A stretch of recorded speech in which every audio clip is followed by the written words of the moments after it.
What is up, Flick fans? Welcome back to my channel. So as you guys know, on this channel, we like to talk about movies and TV shows, but for the most part, we focus on Netflix. And in this video, I'm going to give you guys my top 10 most anticipated Netflix original series. That's right, we're only focusing on not necessarily new properties, but new shows, season ones on Netflix. Now, at the beginning here, I am going to talk about some shows returning for future seasons, things that are getting me excited, and we're going to have plenty of honorable mentions. I'm going to try my best to cover as many things coming to Netflix as I possibly can because it's hard to find when shows are coming, what shows are coming. If you guys want me to start like a monthly video, what shows are coming in January, February, March, April, let me know. I will do that. But first, I need your comments down below. What is your most anticipated Netflix show coming in 2020? And what is a show that I left off of this list? Maybe I forgot about it. Maybe I didn't know it was coming. Regardless, I appreciate you guys watching. And if you enjoy these videos, be sure to hit that thumbs up button.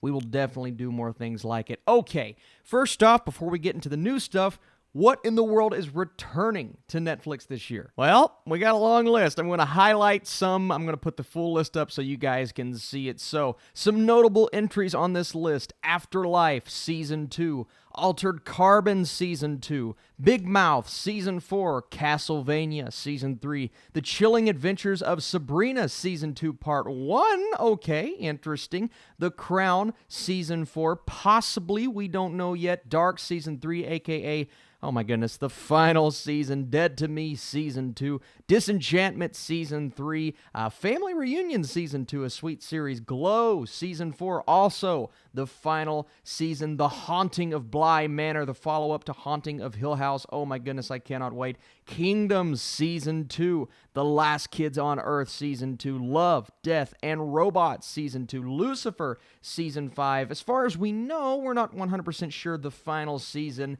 Mr. Iglesias Season 2, Money Heist Season 2, Part 2, Narcos Mexico Season 2, On My Block Season 3, yes, The Order Season 2. Finally, we're getting Ozark Season 3. I think Pacific Rim is in there because it is technically a follow-up to the previous two films. We're getting the final season of The Ranch. That is The Ranch Season 4, Part 2, The Politician Season 2, as far as we know. Queer Eye Season 5, Russian Doll Season 2, The Society Season 2, Stranger Things Season 4, 13 Reasons Why Season 4, The Umbrella Academy Season 2, and then The Witcher Season 2, maybe. We don't know. There's a possibility that it does not come this year, but I really hope Netflix pushes it out. Just don't rush it. Just don't rush it. Okay, we're going to get into some honorable mentions, some shows that didn't necessarily make my top 10, but they could make my top 10 best by the end of the year. And on here we have Selena the series. So this is a biographical drama set around the superstar Selena. We've already had a movie. This is going to be a television series. It looks very interesting. Jurassic World, Camp Cretaceous. This is a CGI animated television series coming to us from Netflix and DreamWorks about 6 teens attending an adventure camp on the opposite side of Isla Nublar as they must band together to survive when dinosaurs wreak havoc on the island. Sounds interesting, especially if you're a Jurassic Park fan. As previously mentioned, we're getting a Pacific Rim anime series, apparently, that follows up on the previous 2 movies, expanding that world. We don't necessarily know when this is coming or what it's about, but it looks extremely interesting. And The One, which is a British sci-fi television series based on the novel from John Mars. Basically, DNA tests can find your perfect partner. People are matched with those that are genetically predisposed to fall passionately in love with one another, but things go awry. Looks extremely interesting. And Kid Cosmic. This is a show about a young boy who dreams of becoming a hero when he stumbles across some cosmic stones, and all of a sudden, his dreams appear to come true. The shows that I know less about are the ones that make the honorable mentions, but like I said, these shows could end up being fantastic. Let's get into my top 10. So coming in at number 10 is Transformers War for Cybertron, one that we don't have a release date for yet, and honestly, we don't know that much about it, but I've seen the video games. They look incredible. What I've seen from this story so far, I love it. And apparently, this is a trilogy. So it feels to me like we're getting 3 lengthy episodes. It's all about the war for Cybertron between the Autobots and the Decepticons, an animated series that just sounds like literally exactly what we need from Transformers right now. So this gets my blood pumping, it gets me excited, and it's definitely one that I'm excited about, but one that we don't know all that much about just yet. So coming in at number 9 is Ratchet. Ratchet, a.k.a. Nurse Ratchet, from One Flew Over the Cuckoo's Nest. This comes from producer Ryan Murphy and stars Sarah Paulson as Nurse Mildred Ratchet. This sounds incredibly intense and gripping to me. I love everything that I'm hearing from this series so far. It is described as an origin story beginning in 1947, which will follow her journey and evolution from nurse to full-fledged monster. This series will track her murderous progression through the mental health care system. Everything about this sounds awesome. You have Sarah Paulson, one of the best actors right now, especially on television, and I do think this is one to keep an eye on. This could end up being one of the best drama/thrillers on Netflix in 2020. Next up is Cursed. So Cursed is based on the novel from Frank Miller and Tom Wheeler, so we already know it's probably good if the source material is being adapted. Catherine Langford stars as a teenage heroine with a mysterious gift who is destined to become the powerful Lady of the Lake. So basically, a rehash, a redo of King Arthur. It sounds intriguing. It sounds intense. I love everything that we're hearing, and I just love a good fantasy show, right? We got The Witcher, and we're getting shows left and right in this vein, and if this one delivers, it could end up being something special, as well as Jupiter's Legacy. You guys know me. I love a good superhero show, and this is one based on the series from Mark Miller and Frank Quitely. So basically, the story follows the world's first generation of superheroes who received their powers in the 1930s. Now, in present day, they are the revered Elder Guard, but their superpowered children struggle to live up to the legendary feats of their parents. Once again, I'm a huge superhero fan. The Boys last year on Amazon Prime was awesome. This could be another surprise. From Netflix, next up is Guillermo del Toro's After Midnight. This is an American horror anthology television series, basically a collection of this Oscar-winning filmmaker's curated stories. Just the name Guillermo del Toro got this high up on my list. The fact that he's doing something on Netflix, an anthology horror series. Now, we just got an anthology horror movie in Ghost Stories. That didn't work out as well as I wanted it to. This could be something that makes up for that. This could be something special, so I'm really excited for this show.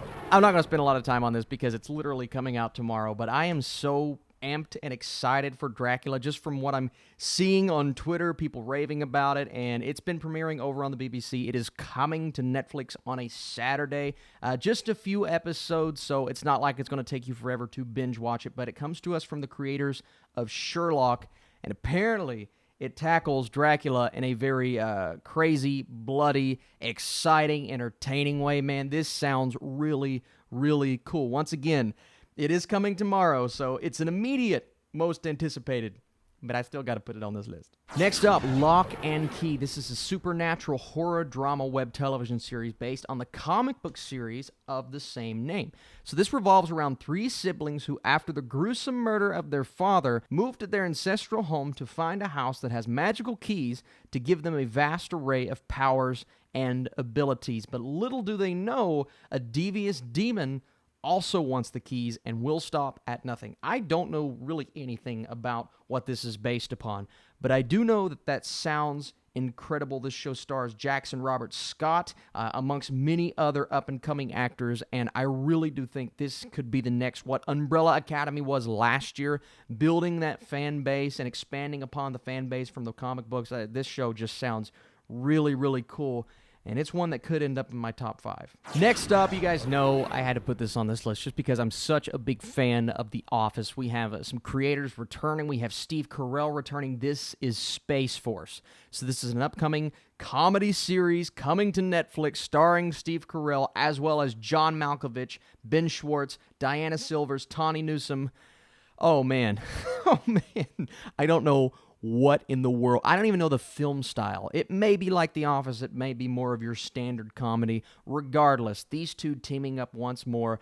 Everything about this show sounds awesome and hopefully sounds hilarious. I do want Steve Carell to play a different character than Michael Scott, but this is perfect for Netflix. And because The Office is so popular, I think a lot of people are going to be curious and tuning in. it is one that could fall flat, but it's also one that I'm really excited about just to see what concoction they're going to come up with. So this is called The Eddy, and we don't really know anything about this show other than the fact that it's an American musical drama television series created by Damien Chazelle. In my opinion, one of the best filmmakers working right now, and the fact that he is going to create this, produce this, and apparently direct several episodes of this show is incredible to me. The series will apparently be set in Paris. It stars Andre Holland, who I think is constantly delivering wonderful performances, Joanna Kulig, many more. I don't know anything about it, but I do know that the people involved are some of the most talented people on the planet. So I really hope this show delivers. For me, it's my most anticipated. It won't be until people actually see something about this show, but keep your eye on The Eddy. This is Masters of the Universe Revelation. This is an upcoming animated series from Kevin Smith. So the plot picks up with unresolved storylines from the original 1983 animated TV series He-Man and the Masters of the Universe. Guys, this is basically a sequel series to He-Man, and it looks, just from what we've seen coming from the mouth of Kevin Smith, his excitement, his love, his passion for this franchise, and the fact that Netflix said, hey, you do you. You do whatever you want with this series. I really enjoyed He-Man growing up. We just haven't really had anything in the last 10-plus years, man. This could be what we've all been looking forward to, and the fact that we're picking up on those storylines, to me, is incredible. If you're a fan of Masters of the Universe, if you're a fan of He-Man, and if you're not a fan, keep your eye out, man. This could be something really cool. It could make you a fan. Kevin Smith's passion for this is through the roof, and I can't wait to see it. So once again, guys, we don't have release dates for a lot of these shows. Some of them may end up getting pushed past 2020. That happened last year. It will continue to happen. But I am really excited for what Netflix has coming for us this year. If you guys would like something similar in the movie world, we will definitely do that. But if you enjoyed this, like I said, leave your comments. I want some discussion. What did I miss? What did I talk about a bit too much? And what shows are you guys excited about? Thank you so much for leaving your comments, for leaving your thumbs up. It really helps out this channel. And let me know, what do you want to see from me about streaming, about Netflix? We can also do something like this for Disney+. I appreciate you guys watching. You are truly the best, and I'll see you soon.